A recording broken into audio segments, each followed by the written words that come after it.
Hello, everyone. I am so excited to close out this awesome conference with our panel here on a topic that I'm very familiar with, the F word, which is obviously failure.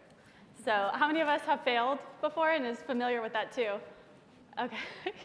Those of you who didn't raise your hand are lying, and I'm going to count that as a failure against you. No, but you guys are in for a treat because this group of women here are so inspiring.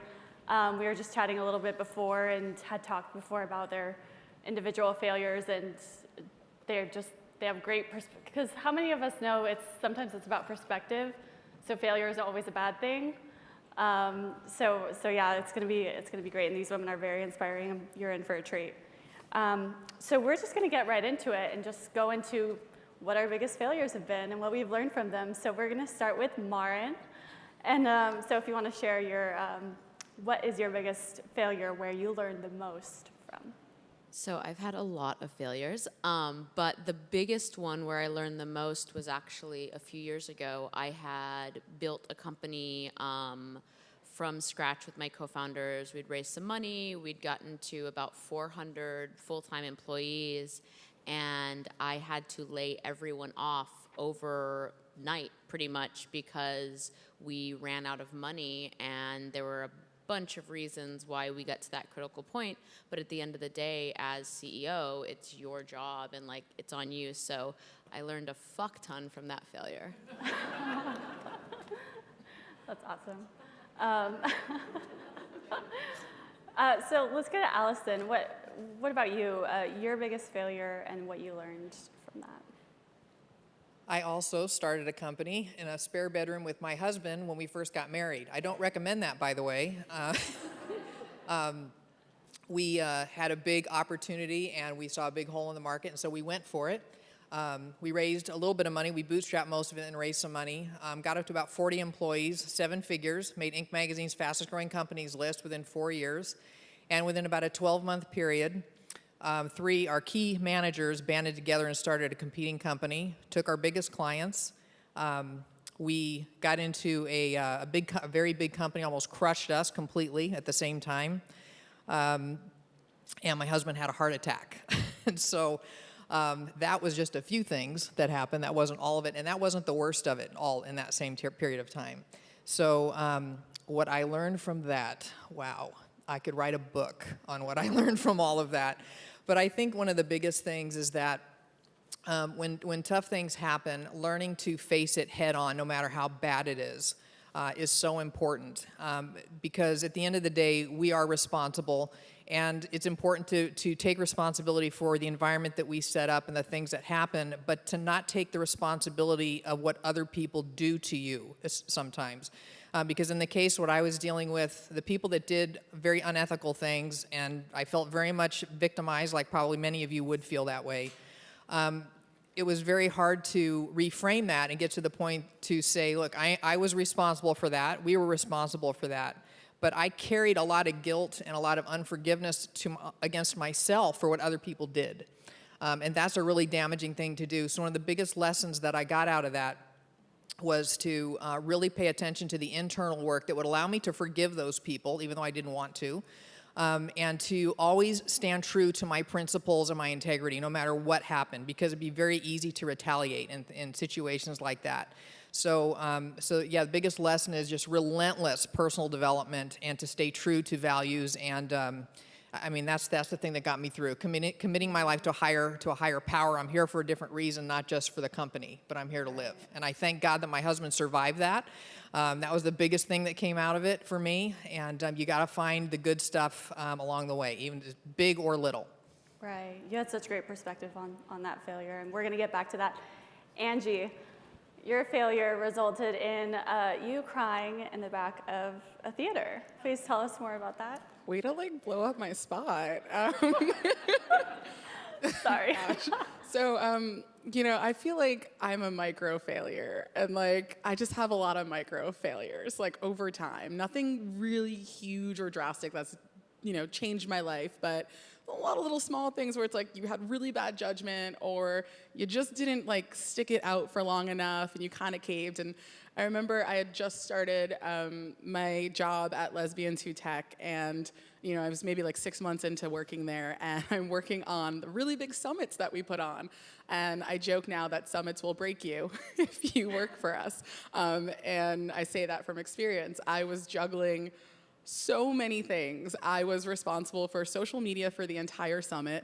I was responsible for emceeing a few sessions, which ask me how I'm supposed to tweet and have the mic in my hand. I don't know.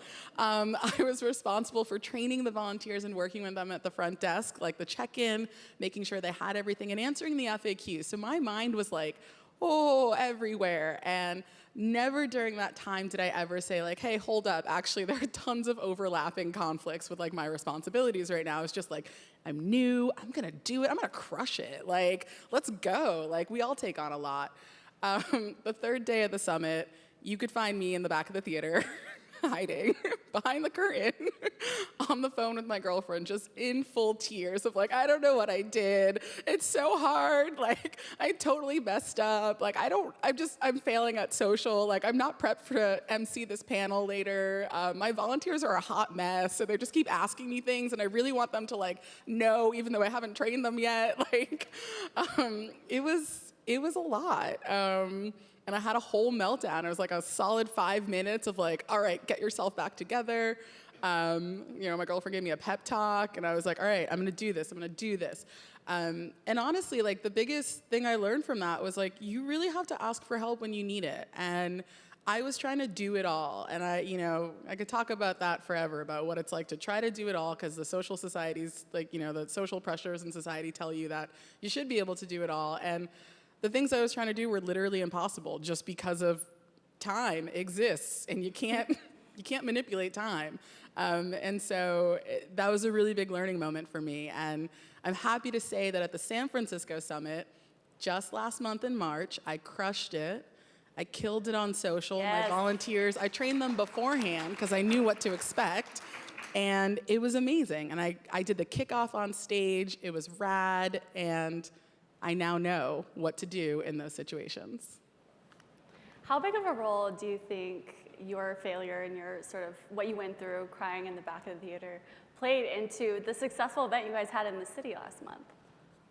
Oh, I think it was huge. Like, I mean, if I hadn't have had such a bad time at the New York Summit and like knew all the things that pretty much broke me in half, I wouldn't have been as prepared. And for the SF Summit, I literally was like, I got this. I know exactly what to expect. I know what I can't plan for. I know what I can plan for. I know what to tell the new people we just hired so they don't make the same mistakes that I make. And I know what to tell my volunteers so like it's not chaos. And I know what to like report back to my boss so she's happy. And like I wouldn't have known that. I didn't know that my first time going in. And we kind of, you get thrown into it. But this time I knew. That's awesome. Well, we heard amazing things about that event. So let's move on to Melissa. You helped start 2 different companies that didn't work out. Tell us a little bit about that and what you learned about failure through that. Yeah, so I graduated December 2012. 6 months after my first job, I decided to start a company. The first one was called Kusoi. So it was a B2C, think of it like a niche Yelp for gluten-free. So the reason why I wanted to do this was to solve my own personal problem. I have a mild gluten intolerance, and there were different factors at the time that kind of mitigated the risk that made me want to do it. So the first one was the Bay Area is really good for early tech adopters. Everyone's very health conscious. And then we have more restaurants per capita here than anywhere in the country.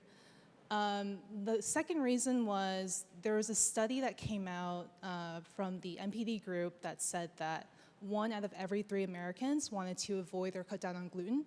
So I felt like back in 2013, gluten was kind of at that inflection point where trans fat was years ago. And it got to the point where, everyone's kind of, jumping on the bandwagon, even though they don't really know what gluten-free is. So kind of wanted to take advantage of that trend. I had enough savings to kind of bootstrap my way. I felt that we could do a better job than anyone else in the market. So all these things kind of came together, and I felt that, yeah, like 99% of startups fail, but I have these things going for me. I'm going to give it a shot. I've always wanted to start a company. So that lasted 6 months. It failed in the sense that it didn't work out, but it didn't fail in the sense that I learned a lot from that. B2C apps are really, really hard. Growth and distribution are really, really hard. You could build the best designed app, really great user experience, but if nobody knows about it, it's like you didn't build anything at all. The App Store is super saturated with apps that are free, so it's really hard to monetize. So that led me to kind of pivot my thinking to do a second startup that's more B2B focused. So in this startup, it was called Acor, and I found my co-founder at a hackathon, and actually he found another co-founder later on, and they're like in the Net 360. They were in one of the more recent YC batches. So it was a project management app for general contractors, and basically this was it didn't work out after 9 months, but it really gave me the learning experience of learning the nuances between B2C versus B2B apps. So they are very different. They have different challenges, different problems that I won't go to now. But basically, it gave me a crash course into learning how to build a B2C product versus B2B product that I then took to leverage to join the working world afterwards at Lending Club, and then now I'm at Upgrade. So it was a failure in the sense that it didn't work out, but I think if you are able to take lessons away from that and kind of find what you're good at, find what you enjoy, and use that to move forward, it can actually be a success in a way. So, And I think you share a lot of the same views of the rest of our panelists, which is that a lot of you guys don't actually view failure as a bad thing, and you kind of flip the switch on what that story means for you. I want to go back to Maren, and I'm very curious about this fuck ton of failure that you experienced during your time. Yeah, I mean, like you were mentioning, it really is one of those things that you can choose to either let something kind of break you, or you can choose to power through, or you can say, hey, this is going to be a pivotal moment. And even though this sucks now and is really, really bad, I'm going to use these learnings to get to a point where in a year, 2, 5, 10, I'll look back, and even though, I mean, failure can be a good thing, but still, regardless, there are things that happen that are really bad, and you're like, this was just a bad thing. But you can take it and you can become a better person. You can build your character. You can learn what not to do next time. I think a big takeaway, and you mentioned this as well, is like asking for help. I didn't ask nearly enough help from my board, from other people at my company, from investors and advisors. I found myself constantly not wanting to bother people, and so I would just hunker down and try to do it myself, and it just led to complete overwhelm. And then also trusting, as the company grew really fast, and we kept getting people suggesting, here's an adult you can bring on board, here's someone who's really good at this or that. And a lot of times I would kowtow to, oh, well, this person has 15 or 20 years financial experience, so they must know what they're doing, even though I would check their math and be like, this isn't right. And everybody would be like, yeah, well, and I mean, it was my fault for not standing up and saying, hey, like, whoa, what is this? But I always assumed I was wrong, and a person who had a fancy education or had done XYZ or was a guy and older than me was right. And that was a huge takeaway now, that like sometimes like the simple obvious things like these numbers don't add up, like that's a problem. Sometimes those actually are like the big red flags and paying more attention to that versus, I don't know, getting sucked into like fancy talk and people who can spin a good game and kind of trusting your gut on, you know, if something's potentially problematic. Yeah. It sounds like there was a lot of sort of like learning about who you were in that and who you are as a leader and trusting yourself. Does that sound right?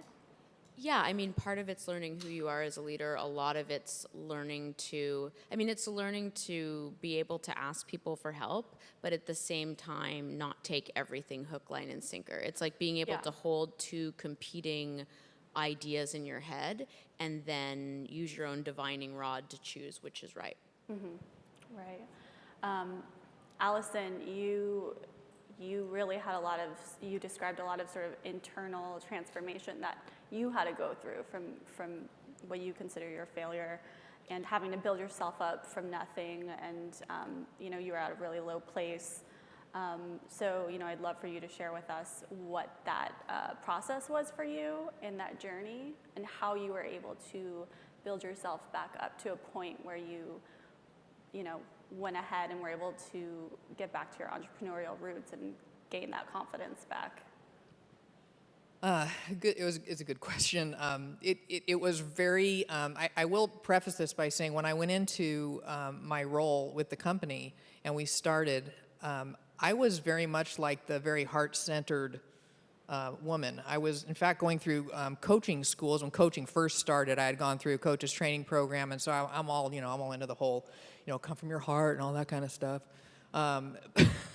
But you get to a point where, and it's great, but you have to know the game that you're in. And it's like running into a war with a butter knife and everybody else has machine guns ready to take you out. And if you don't know what you're playing, it's like you're playing Candyland on a Monopoly board and you're going to be totally thrown off. So this was very difficult because I was a very trusting person, and to have my trusted managers all band together like that. The other thing that happened is 13 servers worth of data was deleted in 5 years, all in that time. So the whole thing is just like collapsing around. The feelings of betrayal were off the chart, and coupled with what had happened to my husband and where I was, I could not see the light at the end of any tunnel for probably 2 years. We went from 40 employees to none, and I had to start. I think some of the best questions I had to ask myself were, first of all, to me there was no choice for some of it. I had to get up, I had to go to work, and I had to handle what was in front of us, or we were going to lose it all. And my husband, for us to lose that, I was afraid it would have done him in completely. So I did it for him, I did it for us, I did it for our future, and so that there was no choice about that. But for the rest of it, I think I had to start asking myself the question, who am I being in this particular moment?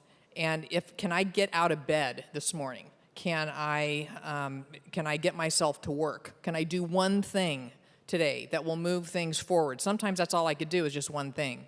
And then pretty soon I could start asking the question, who am I being right now? What is the type of woman and leader that I'm choosing to be? Am I going to revert into a 5-year-old that can't function? That's going to have a tantrum?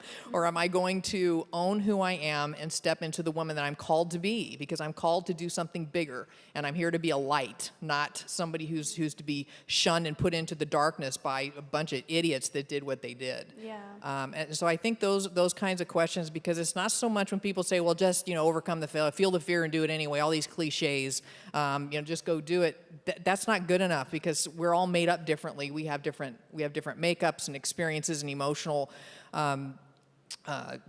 capacities and so forth. And I'm a very, very strong person, but I had to say, how do I outsmart this? How do I outsmart the fear and the feelings of terror of even going to work? And I didn't want to for a long time. So I think the question comes back to, again, who do I want to be? Who am I being in this particular moment? Do I like who I'm being in this moment? Is this going to carry me forward? And how can I find something to keep myself going, if even one small thing every day? Yeah, and I want to backtrack a little bit. How do you reconcile sort of the trust that is necessary between co-founders, and then how you said not being too trusting or protecting yourself against things happening again? Yeah, how do you? Well, I still don't have any employees, and we're in our 20th year of business. So that's one thing. But actually, what the beautiful thing right now is that, with technology and the way things have changed, I mean, we can hire a call center to do a lot of our work. We can outsource a lot of the things that we do. And I do have team members, but we've structured things differently. And I have had to make a conscious effort to not let this completely jade me. We used to joke and say, we'll never have employees ever again. But we know that's not realistic. But it has taken a while. We are much more astute with our intuition about people. Like Maren mentioned, I mean, we dealt with the same kind of thing, not just about being a woman, but you're just a mom and pop. We're dealing with all these corporations. You're just mom and pop. We're going to come in and show you how it's done. All the big fancy people and their titles. They didn't know any more than we did, but we trusted them because we didn't have experience. We hadn't done it before. So I think the biggest thing is we have learned to trust each other, my husband and I. We both are very intuitive, so we can check each other that way, which has helped a lot. And I think I would do a lot more background checks, and I would take my time again for people that we would bring on again. Right, and hiring. Absolutely, it's not the same anymore. The work ethic is really interesting, and I'm not so sure it's gotten better. I just think you have to be really careful because there are people that will just as soon just knife you right in the back as you turn around, and to not be aware of that is really naive in business. I think you have to be aware of that. Mm-hmm. Right, and on the topic of sort of self-talk and getting yourself back up, Angie, what are some tips that you can suggest that maybe you used when you were trying to get yourself back to a point where you can be confident and run around, like an amazing woman doing all of these events that you guys have to do with such a little staff, such a small staff? Yeah, that's a great question. I do a couple different things to kind of get myself going again. I feel like it's good to preface with again, micro failure, notorious failure, in that I love trying new things. I love learning. I love picking up new skills. I'm just I'm gonna bake today. I'm gonna make bread. I just bought a juicer because for some reason I'm really into making my own juices now. And when you try new things all the time, you are going to fail all of the time. Remember the first loaf of bread I made, being I'm gonna use only flour and water because I don't do it the cheap way. I'm just gonna make it from scratch the way they did in the olden days. That bread did not rise. My first 4 loaves did not rise. But you know what? After that, it was great. And then I was who's ever gonna spend $8 for a loaf of bread again when you can make it at home? I obviously don't have the time to hand make bread, but just thinking about trying things, you just have to mentally prepare that it's not always going to work out. And that's kind of part of the fun because that's how you learn. And it sounds really cheesy to say that because obviously there are really big monumental failures that can totally uproot your life. And I've been down on the lowest rock bottom floor before with no sight of ever wanting to get back up. But in the end, it's kind of are you gonna give up right now? Or are you gonna you're gonna go do it? And that doesn't happen immediately. It could take months, it could take years, it can take a long time. But I think if you really want to do something and you either want to figure it out, show your worth, or make it happen, you will find those ways. You might have to stop and go for a run every day so you don't end up yelling at someone, or you might have to just find some different outlets, or stay up really late at night practicing, whatever it is you're trying to figure out, or just working through the weekend so you can own that project you got assigned last minute, so you can show that you were totally worthy of being a boss. And it's just you kind of have to do it. And again though, it takes a lot of resilience and a lot of mental energy and willpower to do that. And I think you only get that through failing. You don't, I think it was Sheryl Sandberg that said resilience is like a muscle. And you have to work to build it. And you don't build that resilience by just being great at everything, because the moment you fail, it probably hurts like hell. And you probably don't get right back up. I have friends who make tiny mistakes and it ruins their entire life. And I'm just looking at them all right, you need to try more things. You got to get out there because like that is nothing. So yeah, I don't know. I mean, like get comfortable with failure and get comfortable with being uncomfortable because that's how you're going to get back up again when things go astray.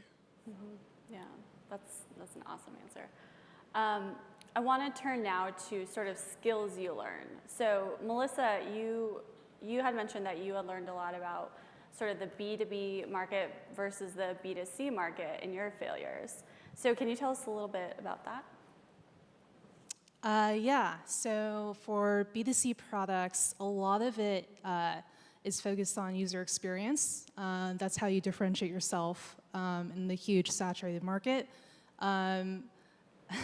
So I came into this from a product background, also the co-founder. So going in, and I'd come from Evernote, so my whole focus was if I build a great user experience, if we build a great product, the users will come, and naturally we'll figure out a way for them to pay. And what I didn't appreciate was how hard marketing and distribution is. Like I said before, you could build a great product, but if nobody knows about it, then it's like you didn't build anything at all.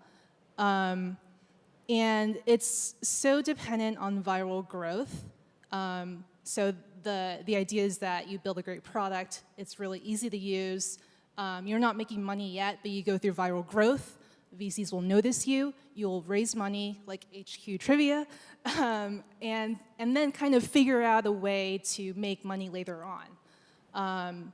So B2C, it's very unpredictable, is what I learned, and I didn't really like that.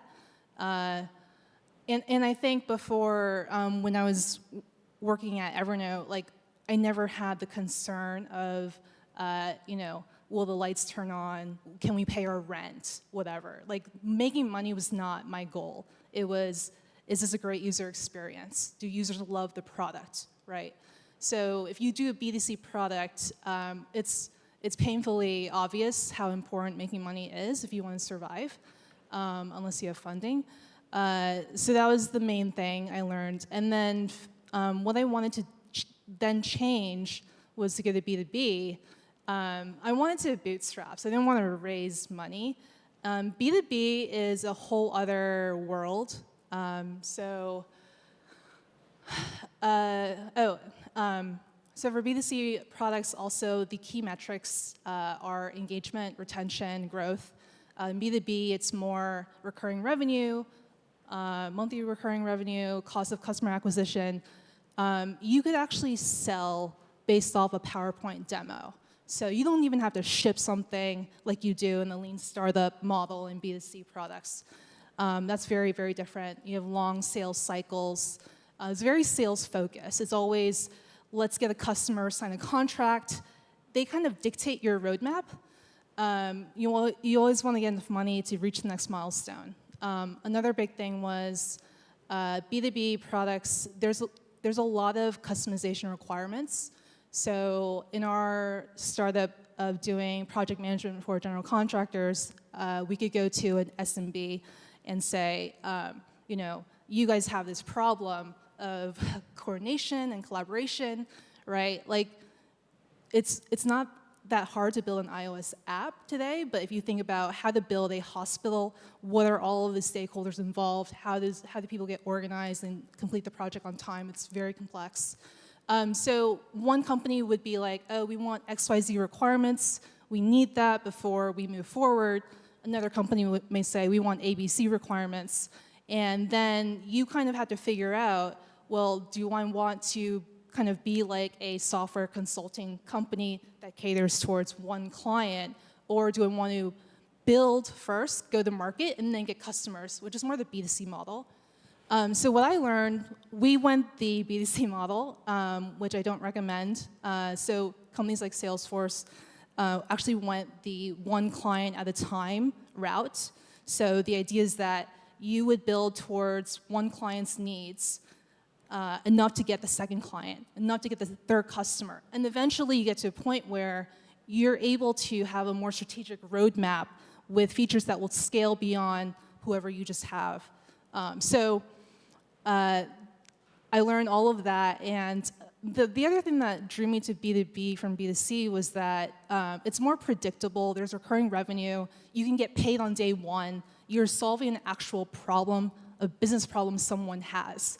Like if you find a, what do they call it, vitamins versus painkillers, if you find a pain point that someone's like, this is killing me, it takes me 10 hours a week to do this, if you build something that will save me 10 hours a week, where can I send my check, right? You want to find those kind of problems, because people will pay you immediately, whereas, yeah, like, I have a gluten-free problem, it's really annoying to go to Yelp or call the restaurant, but I'm not going to pay you, right, to use this app. It's just a really good learning process of learning how to build B2C versus B2B products, what matters for either world, what metrics of success you have, what kind of users you will encounter.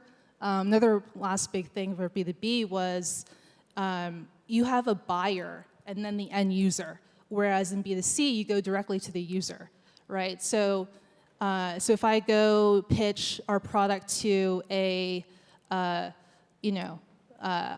VP of IT at a GC, he's not actually going to use the product. It's the people in the field, right? So he cares about, is this going to save our company time and money? Whereas the people, the end users who are actually using this in the office or in the field, like, they care more about the user experience because they're the ones actually using it.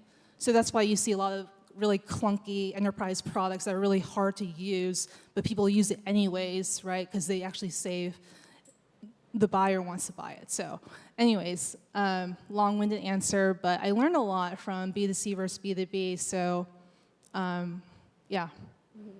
So the failures were worth it. Yes, they were worth it. Still on the topic of sort of industry failures, Maren, you're in the recruiting sector. What are some, maybe not a personal failure of yours, but recruiting, hiring, sort of, talent failures that you often see from your end? Reference checking is a huge one.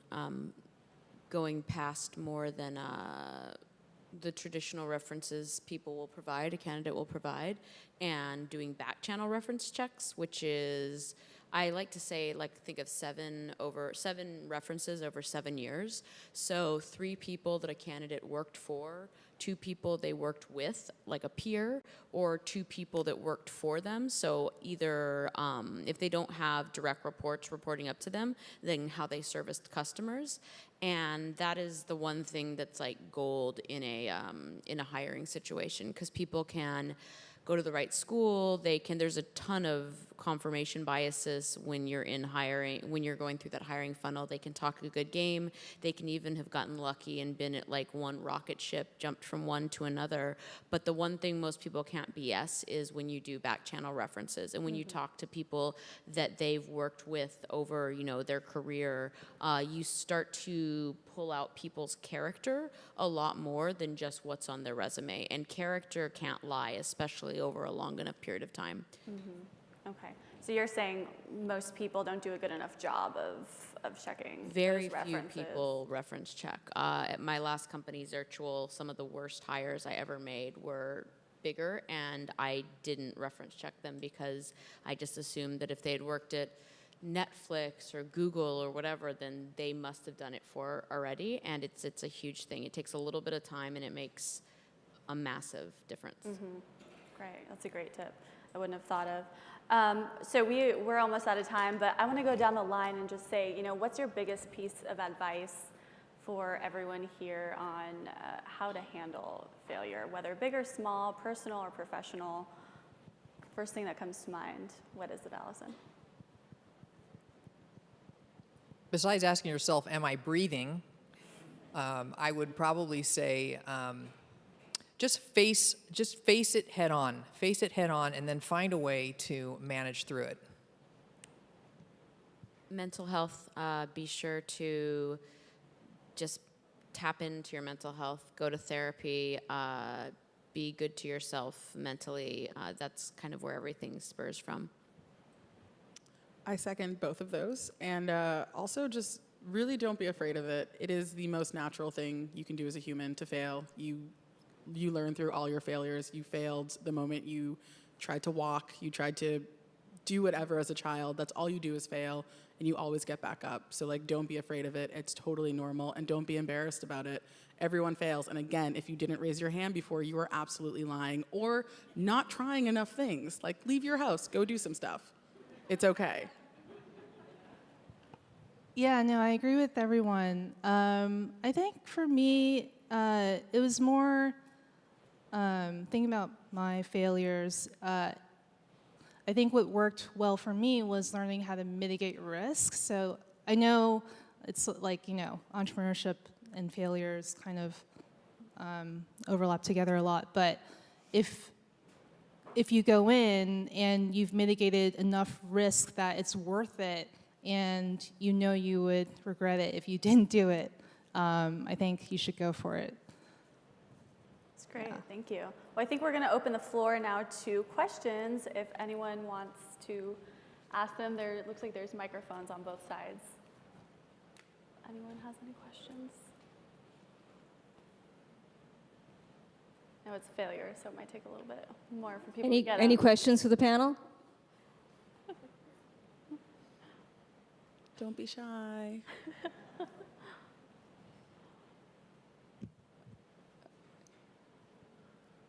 Oh, we have one.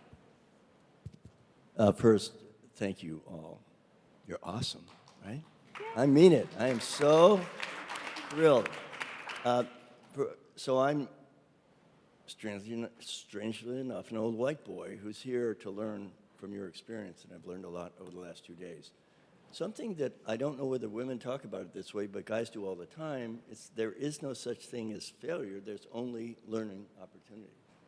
And you kept saying the F word, no offense, as the panel leader. I'm going, when are they going to flip this and talk about? And they were all learning opportunities.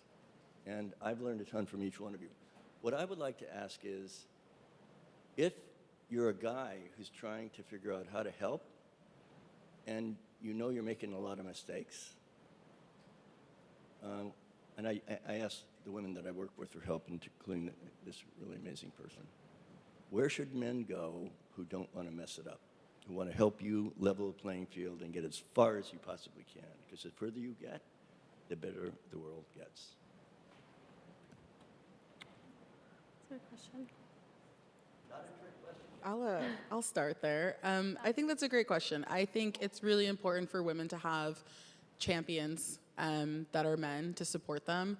I think you're right. As you get higher in your career, there are less and less women, and there are more and more men. And all of those men, it's pretty simple. One, you can reach out and just say, "I want to mentor you. I want to help you." Most people will be receptive to that. Two, giving people just really, really great pointers and like what they can do.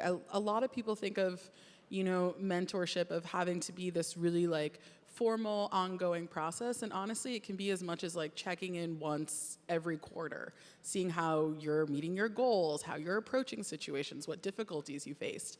I think also in terms of like where to go, I've yet to hear of some safe haven for men where they can learn about supporting women. I don't know if that exists, potentially market idea. I don't know if someone wants to start that. Like the wing for men to learn about women.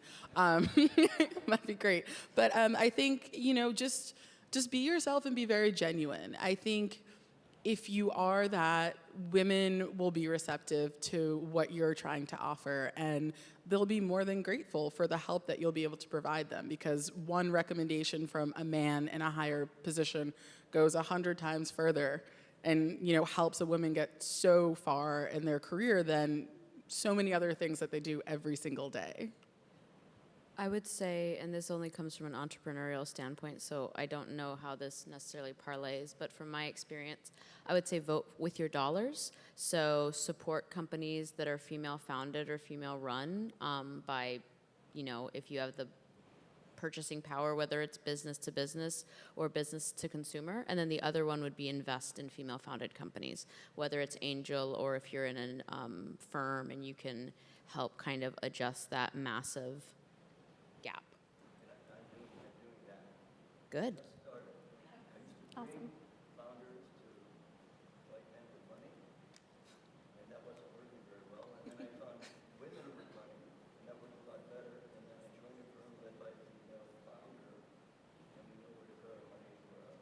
Nice. Great. Keep it up.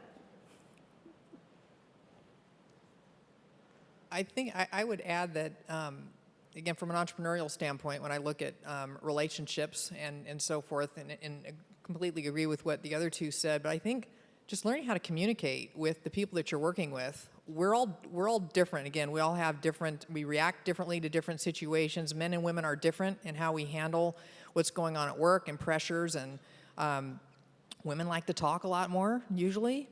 Not always, but a lot of times. Sometimes they do, sometimes they don't. It's different, but if you can learn to connect with the people that you're working for and be curious about and come together, not just you to a woman, but the woman should be doing the same thing with you. Like, what happens when you get stressed out? Or if you're talking short with me, is there something wrong, or can you check in with each other?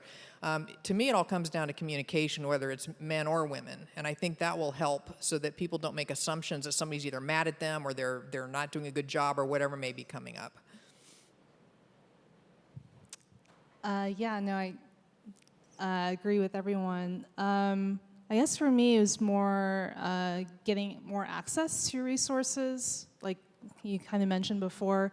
So kind of getting like personal feedback on kind of like the business model. Also, if they couldn't help me, they knew someone else who could, and actually making like genuine introductions that were a really good fit. Not just, oh, hey, I know someone in marketing or something, you should talk with them. But, hey, they actually face this problem. They probably could help you. They've overcome this challenge. You should go talk with them on that. So. That's great.